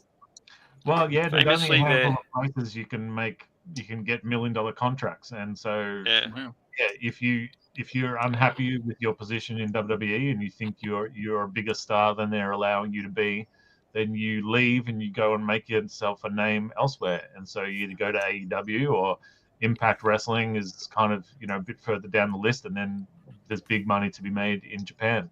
So that's why lots of American wrestlers go over there, and it's got such a it's a cool. I'm trying to think of the right word, but like a very cool thing to have on your resume that you went over and you wrestled some of the Japanese greats and held your own, all that sort of stuff. So. And is that shown? Is it shown outside Japan, or is it just like an obscure thing that like, we got all these famous people in Japan? Yeah, no, you can see. Yeah, well, back in the day, it would have been tape trading, so you would like buy it at bootlegged VHSs from wrestling shows and stuff. But now Channel 9 wouldn't be on Channel 9. Would it be on Channel 9 back in the day? Channel 7. Or was it more of an SBS thing? But these days, you can stream it on apps and Fight TV and stuff like that. Oh, okay. Famously, there is no off season for wrestling. So there's, if you want to go to Japan, you just go to Japan, I suppose. Yeah. Oh, okay. Oh, yeah. Yeah, because like I heard like Hulk Hogan, like I always think of him as like some American dude, and when he wasn't happy with the WWE, he went to the WCW, but he also wrestled in Japan. So I just assumed, oh, that's must have been like an off-season thing. Well, funnily enough, if you watch Hulk Hogan's matches in Japan, he's almost a different wrestler because in Japan the reactions are gotten from different things, and in America, he knew how much he had to do to get the reaction that he wanted, and so that's all he did. In Japan, he had to work a little bit harder. Less than nothing in most cases. Yeah, just put your hand to your ear, and then a couple of punches, leg drop, and you're out. What have we got next? Next, we have you, Spedsy. Oh, sweet. Hey, Rad. Oh, nice. Just a quick one that I did. I like it. You're keeping it simple. It's good. Awesome. But yeah, it makes it sound like the eighth wonder of the world, Spedsy. The way I put my. Have you been watching Alex in the shower again, mate? Next picture. That's me in the shower, right? Dan's done a double tonight. So we got this one. Good on you, Dan. That's Can someone say that line for me? You go down. Look at that. Okay, you want to? Sorry, can't see it. No, that's a rip. Oh, there you go. Ooh, yeah. Wasn't he in South Park being a woman? Is that him? God damn Can everyone see this one? Yes, that's so good. Rowdy Roddy. Yeah, That's really nice drawing. All right. Wow. That's fantastic. Jeez, mate. Who's this? Oh, that's This fantastic. is Dan May again. Oh, that nice Dan. job. Dan Looks did like too. passionate. Conan O'Brien. Does it? Oh, Yeah, Conan O'Brien has higher hair. We got. Oh, what's going Sorry, I on? couldn't see it. I was still talking about Macho. Oh, okay. Roddy Piper. Sorry, I didn't see it. Sorry, continue. That's awesome, Dan. I'll do it double. I'll do it double from now on. Yeah. Cool. Well Travis done, is mate. back. The Trav dog. No, good on Well you, done, Trav. Trav. That's like Rude Rob. We're on the road to 100. That's right. What's on his feet? What's that going? What's going on Oh, there? that's Angie at the back. Oh, yeah. Oh, it's Angie and Katie Hollywood. Oh, right. yeah. Yep. Biggest course. fan. Are they wrestling? I thought they were just MMA girls. I didn't know they were wrestling Well, that's why fans. she's as wearing well. an MMA hat. Angie with her And that's Angie hat. saying, we don't get it. Boo, she's wearing a UFC. That's There we go. That's got to be you, Rob, in the middle. Sure. yeah, I guess so. You lost your belt. Boyoing. He's going in for a belly flop. What's happened? These Oh, wait, what does that guitars thing on busted, the... mate. It must be me, right? Because that's a devil's trident thing and then a plunger for a Yeah. toilet. Yep. Wow. Oh, Wow, very good, Trav. mate. Nice. Yeah. That's your belly. Geez, you Trav, put a can lot we into use that logo too? The ComX Road to 100 logo? That's awesome. Okay, we got Davo77. Oh, nice. Looks like it's Ah, yeah. Oh, what a rush! Well done, mate. Excellent. That is so cool. Nick May. Ah, Nice. Oh, nice. Oh, nice. Awesome. you got his suntan down perfect. Yeah. The problem is that with Yeah. all the yellow there, I thought that was like a reverse McDonald's logo. Signature. It is. Nick, is there a line of saliva or something going from the top teeth to the bottom teeth? Is Yeah. that something? Oh, What's that? no. What's that little white dash? Because I want to Yeah, use it. that's what it is. From 90s Hulk, I think, Rob. So Yeah, yeah. It's not mine to give. It's yours. Yeah, my 90s Hulk. influence continues when I just to bring mine back up. If you look, that's after checking out Nick's pages on Vamoose, whereas normally I just do a grey shadow. And yeah, Nick used these beautiful colours, and I was like, I should expand my palette. Basically, whatever I do, just have a look. Nick did it like a month previous. So. I'm just copying off Shaden, so yeah. Awesome. Michelle. Michelle. Oh, Yeah. That's the Rock. Oh, nice. well done, Michelle. Yeah. Welcome I back. like the red cheeks. It looks Yeah. like he's blushing. Welcome back. Great stuff, Michelle. Humble rock, I think so. Very good, Michelle. Michelle. Well done. Most It's not electrifying really force. Mr. Ryan Vella's popped in. Rick Rude. Oh, nice. Excellent. Old I school. love Good that on you, tattoo. Ryan. Or is it Rip no, it it's not out. tattoo. It's the pants pattern. And Shaden. Oh, Ah, nice. very good. Nice. Wow. Yeah. There you That's go. awesome. There you go. The luchador mask. That's. I Well don't know done, why that's Shaden. not more popular. Yeah, I agree, man. That's great. Mm. German suplex. Delightful. Like those flashy lines you got, Shaden. Fun. Yeah, that's beautiful stuff. Want to see more wrestling moves in the next No man's what land. is it? What's The your Moose 5? what's your book called, Shaden? Man's Land. No Man's Land. Yeah, that's it. And then we got Brad Daniels. Whoa, Brad. Nice, Brad. Is that Lita? Fantastic, mate. Yeah. Can everyone see that? That's she was. Let me just check the Victoria. name. Victoria. What Victoria, was yeah. she wrestled Victoria. under? Yeah. Lisa She was Marie Tara Vernon. in Impact or something? Tara something? Is that her name in Impact? She had the greatest female finishing move, I reckon. The Widow's Peak. Widow's Peak. Yeah. Yep. She was a right. monster when she first debuted. She was like ripped and huge and yeah, awesome. Yeah. She went to Impact. Yeah. Another wrestler I saw live back in the 90s. So. And she just my type. Tim. Yeah, let's check in with our traditional Were you folk. drawing, Tim? Oh, look, I was drawing, but after all that, I don't know, man. Do it.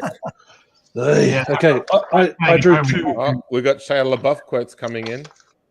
I got two Shia LaBeouf quotes. Yeah, 'cause somebody says do it. Do it. All right. Just do it. Okay, so this is my first one, just with a biro pen. Oh, All nice. right. Hell yeah. Oh, nice. Can you see that all right? Yeah, Yeah. that's the biro line. Get it? The bottom line. That's Yeah. awesome. And then this one I just did with pencil. Here we go. Oh, yeah, that's nice. Nikki Cross. Yeah, Nikki Cross in her Nikki Ash superhero era. Yeah, hell yeah. Nice one, mate. Yeah, so that's Well done, lunch meat. Tim, have you ever thought about drawing one of your books? man, nah. I mean, I look at everyone else's art and I'm just like, you know, I'll roll this up and put it in the bathroom after to wipe my butt with, compared to all that other stuff. You know. So. Oh, don't do that. Yeah, the toilet ink- paper. Toilet paper. Don't waste it. yeah, the ink's not good for the cheeks. I'll stick to writing and actually getting actual artists. Actually, my first comic book, Gorilla My Dreams, Mime of My Life. I actually drew a backup story in it, a 4-page backup story, and it's in between two stories that Ahmed drew, my regular Gorilla My Dreams artist. And when I look at that comic book, I'm just like, I'm never putting my art between the professionals' art ever again. You know, so any delusions of grandeur I had of being a comic book artist. I think I'll stick to writing and getting real artists to draw my stuff. How has it been watching Ahmed explode recently, working for Kevin Smith? It's bittersweet because he's not working on my books, you know, because he's working with Kevin Smith on those Clerks books now, you know, which is fantastic, and I love it so much for him, you know. Just a little bit sad on my Should be end. more jealous. You know. So I'm like, no, don't work on Kevin Smith. He's a has-been. The future is with Tim. Theoretically, Tim, Kevin Smith has seen your pages, probably some of your because I'm guessing he would have used Gorilla My Dreams as a portfolio, sort of, here's some of my work, sort of thing. Yeah, Kevin, I know you're watching this, Kevin. Give me a ring, man. I'll write for Clerks. I'll write Dogma 2. Kevin Smith instead of Kevin Bacon. So I don't think he wants to write. Does he get other people to write stuff for him? No, he just writes. He gets jacked up on marijuana and just writes. The boy is off the green now. Okay. Jaden has taken all the green for herself. Now, of course, the host of Aussieverse is with us. We needed him for his wrestling brain.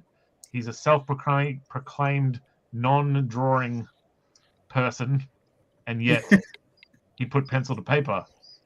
What do we got, Bo? Let's take a look.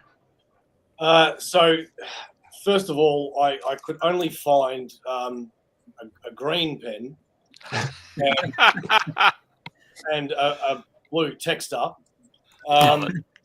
And I saw how long it was taking some of you guys to do your art. And I must admit, I don't know what your problem is, because I did this in like 5 minutes and I had to pretend like about half an hour. I think I'm actually really, really good. That's the Undertaker. Oh, yeah. Nice. You didn't have to tell us who it Is was. that a UFO in the background, or he's wearing a hat? Yeah, that's a hat, and I tried to do like the eye thing, and I didn't know how to do that. And then with the mouth, hang on, where am I going? See, I didn't know if I was doing. Succeeded.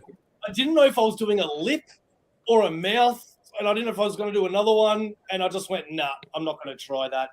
Did you draw it in the back of one of your omnibuses? Sorry? Did you draw it in the back of one of your omnibuses? What did you draw it in? Well, I used a work diary.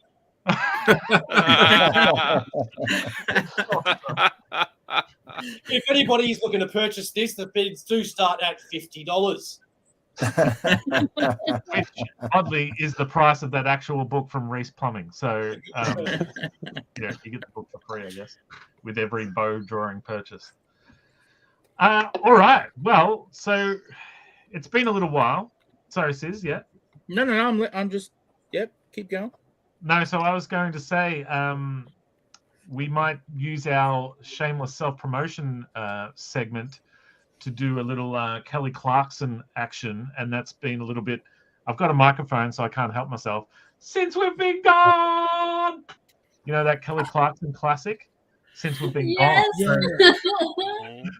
We knew. My window just broke, bro. Like. So this segment. And one thing.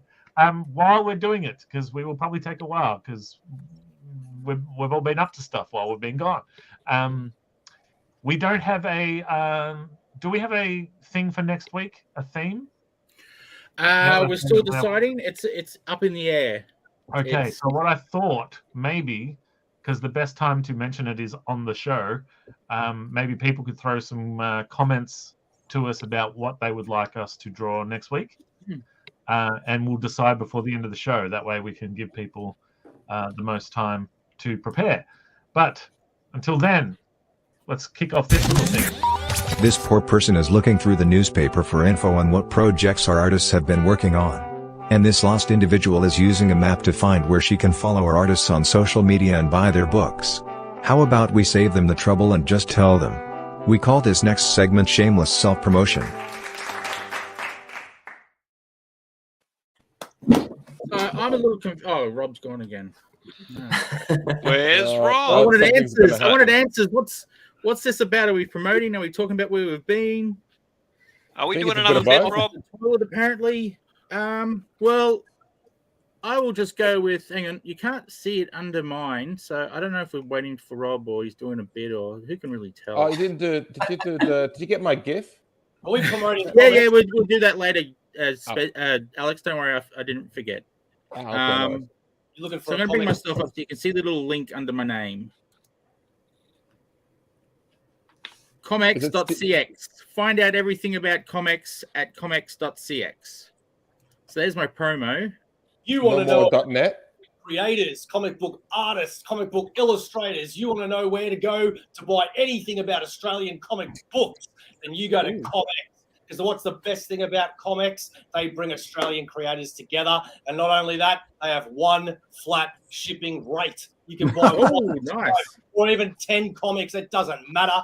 They don't care. They will ship it at one price. ComX, ladies and gentlemen, go find out.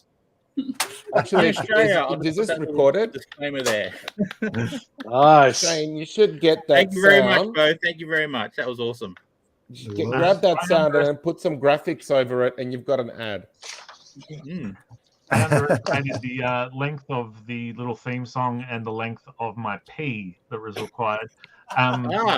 Sis, while I was gone, did you tell people what you've been up to? No, I did a little promo because I wasn't sure what exactly we were meant to be doing. What I've been up to then, probably the biggest thing is I got a job. I'm no longer, I still sort of freelance, but only a little bit. But I got a regular, normal 9-to-5 job. Goodness. And that's why I'm very hard to get a hold of now. Yeah. Which is good for ComX because now Sizzle has some money to actually keep him eating. And it's bad for ComX because Sizzle has to earn to pay bills and all that sort of stuff. Yeah, exactly. So it's one of those bittersweet sort of things, but we're working off the ring rust. We're going to get all pitch in and get this wagon back on the tracks. Something. We could stop being selfish and not need electricity and stuff. Like, yeah. So basically, what Rob is saying, that like if you don't want Sizzle to work anymore, just go to the ComX shop and just keep buying stuff there regularly. Yeah. Let's make him quit his job. That would be pretty sweet. Yeah. Yeah, because just throw the briefcase at them and it says like, I don't need this job anymore. I got ComX. Looks like Rob was kissing Nick. If anybody's watching this. The viewer number literally just dropped. That's that happened. Is that how you clean your ears, mate? And all the cowboys came in. Since we've been gone, Kelly Clarkson style, Sluggish 2 came out. So if you want to read about the continued adventures of Herb and his lady friend Gloria, and there's a cat in it. This one has a cat. So yeah, you can grab that at psychojanitor.com. And next, Cab Off the Rank. Oh, look at those dudes. Thank you. That's so cool. The next Cab Off the Rank is this guy. We have the proofs ready. You can see a little link down there, rosie.comx.studio. So I haven't been pushing this hard yet because I wanted to wait until Sluggish was in people's hands, which, you know, those who got the sort of the mega pack with the little felt herbs went out this week. Went out 2 days yesterday, I think. So Sluggish is done, and it's on to Rosie. So this is features the work of myself, Lee Chalker, Ryan Bella, and Ben Sullivan. And it takes place in the 1700s. It's a woman warrior seeking to avenge lost hope. And yeah, some of the best art that I've privileged to have added my words to. So that's what I've been doing, what I've been drawing, what I've been making, what I've been writing. What about you, Quick? What have you been up to since we've been gone? I'm just working away on Detective Budgie #3, so my third Detective Budgie book. But in the meantime, the website's still full and operational. You can get first 2 Budgie books. You can get Propeller Ella. You can get My Boys, featuring a lot of great artists. Terry Streck about me dad, and this little bonus comic, Robert Downey Jr. goes to the movies. And you can find it all at detectivebudgie.com. That's what's cooking. Nice. Hell yeah. Whoa! Shady Lady, what have you been doing? Oh, this and that. I can't disclose much of what I've been doing, but I will give you a hint. It involves a lot of reading. I won't say anything else, but I've been reading a lot of comics recently. I have been gearing myself and working on No Man's Land 3 tirelessly. I mean, what's new, really? Tomorrow, I am going to the roller derby here in Adelaide. I am going to the Murder City roller derby at Campbelltown. So if you guys are in Adelaide, make sure to go and say hello. But yeah, other than that, just ticking along, really. Awesome. Nice. So you do the derby, or you're just a fan of the derby? I am a fan of the derby because my series. I'm glad that you asked because I don't really do much of a plug. No Man's Land is all about roller skating, which is why I like to attend the derbies. I go to both leagues here in Adelaide, Murder City and the Adelaide Roller Derby Association, and I sell No Man's Land there, which is pretty much my target audience. Yeah, so Very cool. Awesome. Yeah, wicked. What about you, Alex? What have you been working on, doing, eating? Me? What have I been doing? All the things I've been doing. Oh my God, the stuff that I've been doing. Just a couple. I don't know what I can and cannot talk about. One project I'm not allowed to talk about, just like I know Chris Pitcan does that. So I'm like, he's my inspiration to tell you, oh yeah, I've got this comic, but it's on NDA, so I can't talk about it. It's not a comic, but I have had a couple of failed starts at some comic ideas. That's it. So I just had a couple of failures while I was gone. There you go. Any other depressing stuff you want to bring up to me? No? What else? No, that was good. We need a little bit of an emotional gut punch at the end of the show to send them home sad. Yeah, there you go. But I have done comics a while ago that haven't been out, so look out for Vermoose 4. So there you go. Wait, so if we could just record that and add some graphics and whatever, that's a nice ad there. Yeah, just have like a depressing story, and Vermoose 4's coming out. Yeah. And also go to Sizzle's shop.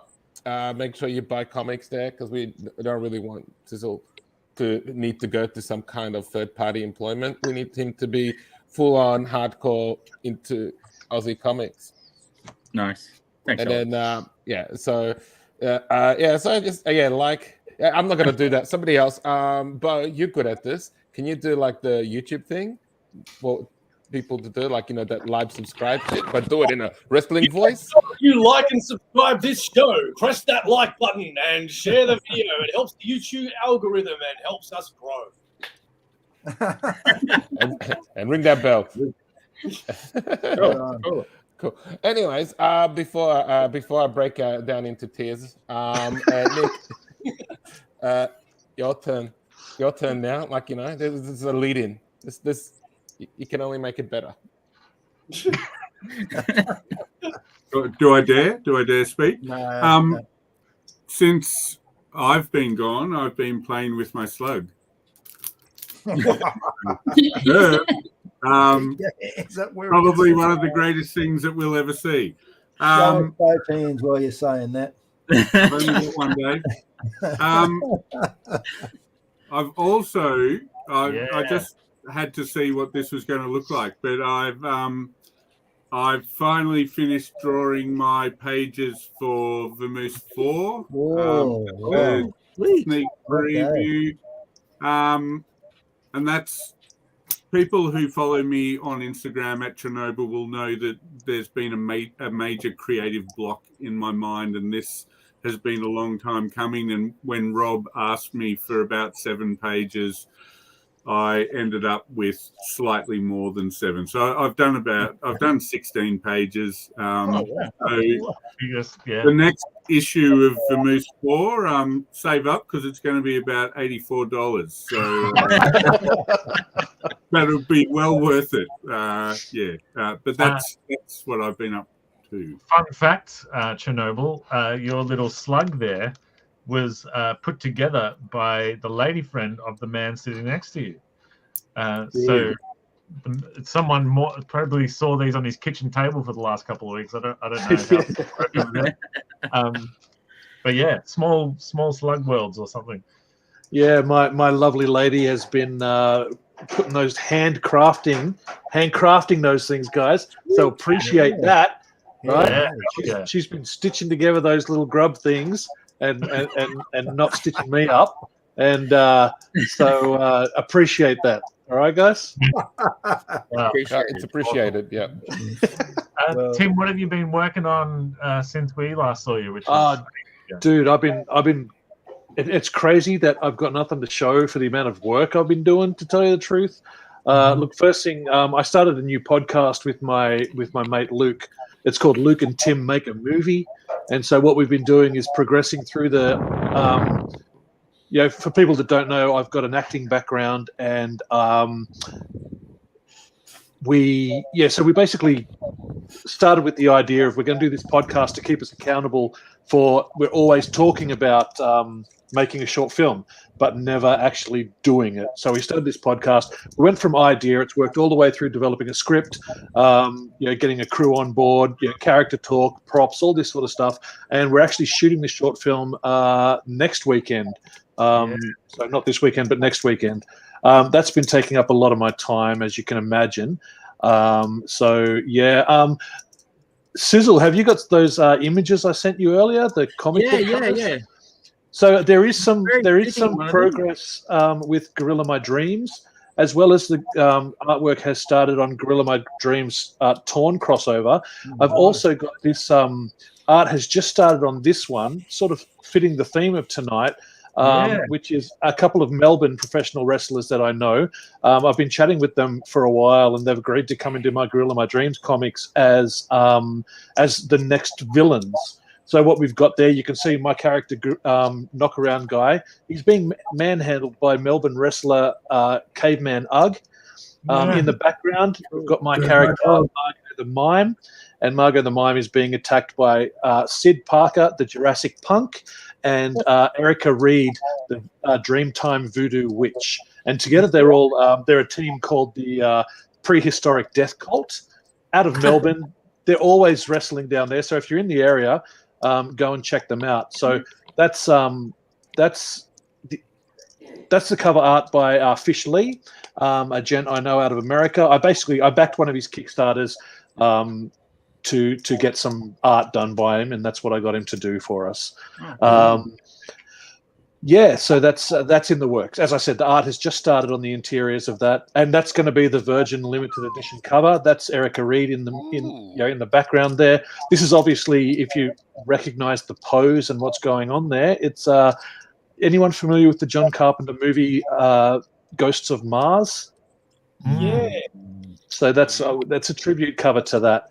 And basically what the story is it's 80 years in the future from the regular Gorilla My Dreams stories, and Erica Reed, the Dreamtime Voodoo Witch, and Sid Parker, the Jurassic Punk, have basically taken over the world, taken over Australia with an army of Jurassic Punks. So Sid Parker, the Jurassic Punk, he turns people into Jurassic Punks just like him, kind of a whole zombie type thing. And then that's just a ragtag team of the last heroes on Earth trying to stop the end of the world due to the Jurassic Punks. The artwork's just started on that. Hopefully it'll be out by the end of the year, hopefully. But so lots of writing being done. I wish I had more to show for it, but sometimes this is just the way it is. Yeah, no, that's wicked. That's great. The movie you're filming next weekend, that's performance review, or that's a different thing? Yeah, that's performance review. I ran a Kickstarter for that just finished last week, just to raise some money. We've got a very good cinematographer. I'm actually going to announce it on the Kickstarter and on stuff tonight. A very good cinematographer that's come on board, a very awesome makeup artist who's going to kill me real good.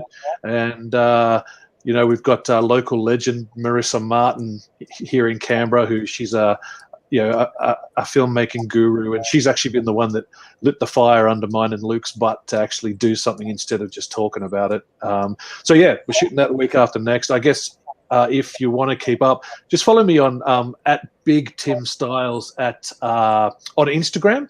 That's where I post just most of my. You're gonna have to, truth be told, you're gonna have to sort of wade through a lot of shit to get to the good stuff, because I post a lot of garbage. I post stuff about wrestling. I just post whatever it comes to mind. Like I'm a bit ADHD like that, So you'll wade through a lot of shit, but there's a little bit of gold in there. It's like yeah.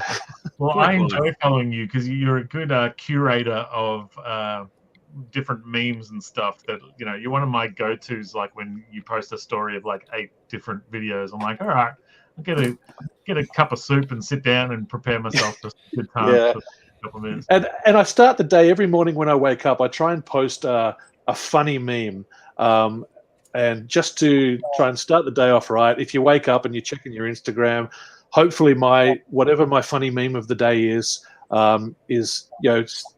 it pops up amongst all the doom and gloom and hate and all that sort of stuff that you get on social media, but and that I'm actually sometimes responsible for. So I don't know, but yeah. Awesome. Dave, when we last saw you, Amazing Tales 6 had just dropped. Me and Nick May, we came to see you at Supernova, where you were selling your wares and whatnot. What have you been up to? What have you been working on? How have you been? What have I been? I'm trying to work it out. Where I was at last time I saw you, and I was on the show. I can't remember, but I have shown some pages of this story. Now, was that just to you blokes, or was this on this show? I think just to us, because the last that's such a nice drawing. Strip thing. So we got. I like the bus speeding through. So we got the. Oh, no. That's just sitting there parked. Sorry, I thought I speed lines. They're not speed lines there next to it. Anyway, you draw shit then, Dave. Sorry, I thought there was a speeding bus. That was beautiful, Dave. So this is awesome. That's the first page. So we got a little story about were dingoes. We don't have wolves in Australia. We don't have wolves, so we got dingoes. So they're were dingoes. Oh wow! So this is up in the north of Australia again, out in the outback, hunting down the things that are happening and a lot of fun. Wow! Look out. Oh, that last panel's cool. Yeah, I like that one too. Yeah, I like that last one. A bit of Ryan Vella splatter there, it looks like. Is there? Oh no, that's my try out. Crackle. That's my version. The Kirby Crackle, the Dave died dash. That's right, the Dave died dash. So anyway, that's what I've been working on. I got that finished. That particular story. That's 8 pages, and I thought I've got 16 pages or so to fill the next issue of Amazing Tales. So I started sitting down to write a story, and it took me ages to really come up with something. I just couldn't work it out, and finally I got a bit of an idea, and it's sort of run into a full comic on its own. So these are the spoilers. Spoilers, yeah. Stop moving, Dave. I'm trying to read. Screenshot. It's hard to see, I know. But anyway, that's just finished today, that one. It took me ages to nut it out and go through it, and I'm really happy with the way the story turned out. I've polished it up the last few days, just trying to tweak it and get it where I want it, and I'm really happy with the way and especially the ending. I really I've got an epilogue on this one. You can't read that, of course, but that last bit says the end. And oh wait, no, hold it up. Closer. I gave you the end. I gave the end of the story, so you won't have to read it now, I guess, will you? No. But anyway, I'm really looking forward to illustrating this. Another thing I don't know if I should say anything about that job, but there's something Spedsy and working Oh on. yeah, you can say whatever you want. Okay, well, I've been invited to do some work on the next Rosie comic that comes out. Oh, nice! Congrats. Ooh. So I'm really privileged, and I feel pretty lucky to be invited to be involved with all the people that are creating that comic, because it is a ripper of a comic. The first one, I've actually read it. So anyway, I'll be involved with that. The other thing, what's the other thing? Oh yeah, I'm on Tuesday's Chinwag with Lee. Yeah, you are. Oh, nice. So if you get a spare moment on Tuesday night, tune in to Lee's Chinwag, and I'll have a chat with Lee. What are you guys going to talk about? Can you tell us? Spoilers. No, I can't tell you. Like if you have like the whole hour, just tell us the whole thing forwards and backwards. What's Lee gonna say? How's he gonna say it? And then your answer to just it. an editor. Nice. There you go. I'm assistant editor on the. So this is going to be on Kickstarter any second. The notify me now things up. But Dave, you're saying privilege and an honor. Boing flip, mate. It's the other way around. Me and Lee in particular, when we were first putting it together, we're like, imagine we could get Dave. So we're absolutely chuffed to have you doing some stuff. Well, thanks, mate. And I should say, Dave's listed in the credits of the first issue because his advice is one of the first people to read it. And I, with love, I say he pulled it apart and put it back together. And his advice was absolutely perfect and needed and made the book better. So thank you very much. So he didn't have kind things to say to you then? He was just telling you this best is things to crap, say. this makes no sense. No, it's nothing like that at all, mate. All constructive. Oh, you should have done that, Dave. Would have been fun. All right. That's what I've got to say. 3 minutes and 30 seconds before we hit the Sorry, Dave, am I cutting you off? Let's Brad have a go. We'll have to wake him up. Brad, let's. What have you been up to? Where have you been? What you been doing? I just got back from Vietnam. I went to a improv comedy convention. I had a great time. Taught a workshop. Appeared in some shows, but that's not very comic related. It's just me guiding. It is kind of. Huh? Is improv big in Vietnam? Yes. And big enough to have a convention which was sold out. Right. Wow. I went for 4 days. I saw 21 improv shows. Taught a workshop and went to a different workshop. Like it was a pretty full time. Vietnamese, or you do it in English? 90% of the shows were all in English. Is it mostly like expat communities or? It was a good mix. It was in Hanoi, which is the northern capital, and they have a strong French community that perform there, but they can perform in English. There were improvisers from Malaysia, Indonesia, Thailand, Singapore, Japan, and Canada, and I was a lone Aussie there as well. Tongs back. Yeah, absolutely. I swore a lot. It's all good. Did you drop the C word? No, I didn't. I'm sorry. I let the team down. Yeah, you said. Let me make it, coach. I can do it.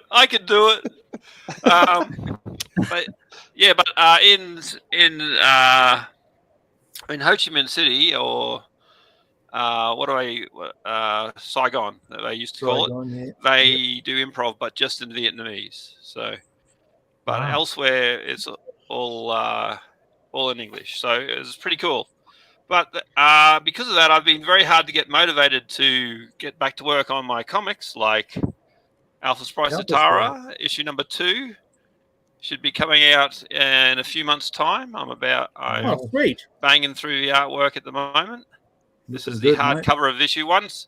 Still available through ComX, ComX.shop. This is the bumper first issue, 44 pages, 4 stories. Great if you love fantasy and or cute fairy girls. Also, there's my my spoof comic, Tales Too Stupid to Tell. I'm working on the second collection. This is collection volume 1. I'm working on volume 2 as we speak. So that should be dropping on Kickstarter soon. I'm also yet to start on the second issue of Infinite Odyssey, my sci-fi comic, which I don't have a copy of here, so I can't show you that. So what I need you to do is to go to Kickstarter and just start following everything that Edge Comics does, because there'll be some more Kickstarters coming up there. And secondly, I need you to go to Comic Shop and buy my stuff, because not only does it keep Sizzle from working, it stops me from having to work elsewhere as well. It's fantastic. And also send me good vibes, because I've been having trouble getting motivated after my trip overseas. It was a really big time, and I've been super exhausted after I got back. Yeah, I'm receiving the vibes. I'm getting Shaden. I'm getting Alex vibes.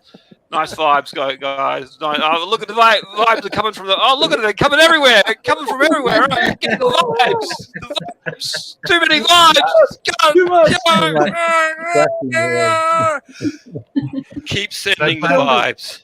Keep sending the vibes. Send the vibes. Yes, and in Vietnamese. That's it for me. Just so you know, so it's in there now. Yeah. Omnibo, Aussie And that's all the time we have for tonight. This is my first time being here. I'll catch you next week. Well, but firstly, where can we find Aussieverse, right? So we just Aussieverse on YouTube. We are a channel that does Aussieverse comic pop culture things. Yay! Highly recommend Bo's show. Lots of fun. Him and the Grodster. Good times. Now, before we go, we have to do something. You did. You're up to date. So, what we do in this section of the show, ladies and gentlemen, is we like to get our boogie on. And our lead boogier, of course, is Alex Major, who draws not only today's theme, but an Australian character with it. Without further ado, That's Paul London. That's my little Paul London drawing, and he's wrestling with Sidris. Yeah. There you go. Oh, I got more dancing.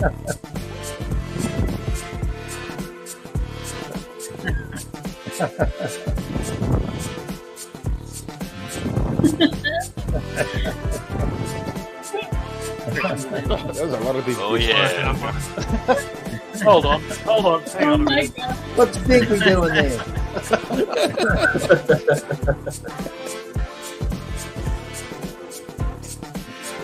Oh, there you go. Ring Around the Rosie's coming up. Just plug in. Instagram.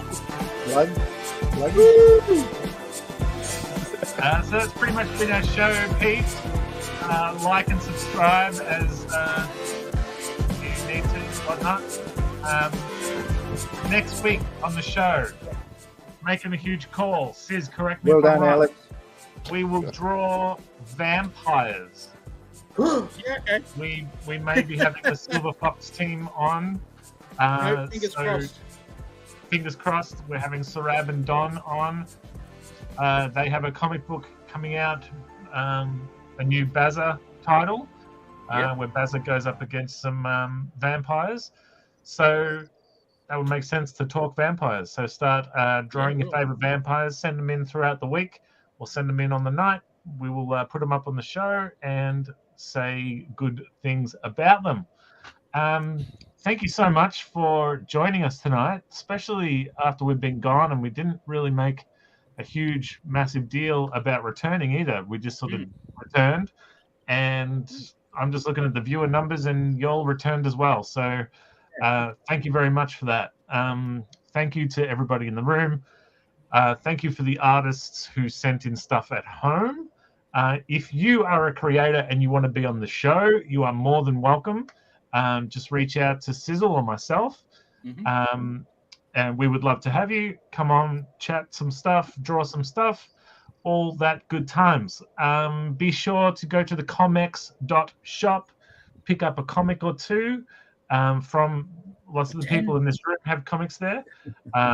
Lots of Australian creators have comics there. Sorry, Sis, what was the... 10. I said, or 10.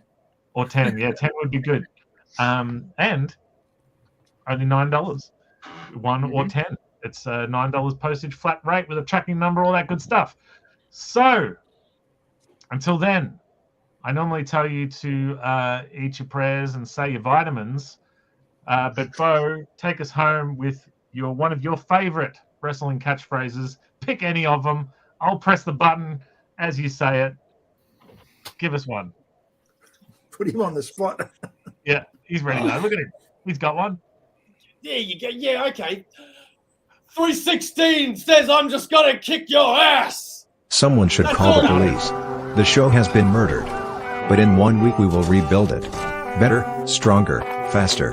In the meantime, head to ComX.shop and powder your chestnuts on a copy of Detective Budgie by Nick Cleary, Amazing Tales by Dave Dye, Vamoose by Nick May, Battle for Bustle by Lee Chalker, Radical by Ed Kearsley, Sluggish by Spedsy, Crimson and Rascal by Peter Wilson, ComX Presents featuring so many of the creators that have appeared on this show. And so much more. Alright Sizz, press the button. End the show. Don't make me butter your biscuit. Sizzle, press the button. Sizzle? Sausage sizzle. #Bunnings. Speaking of snags,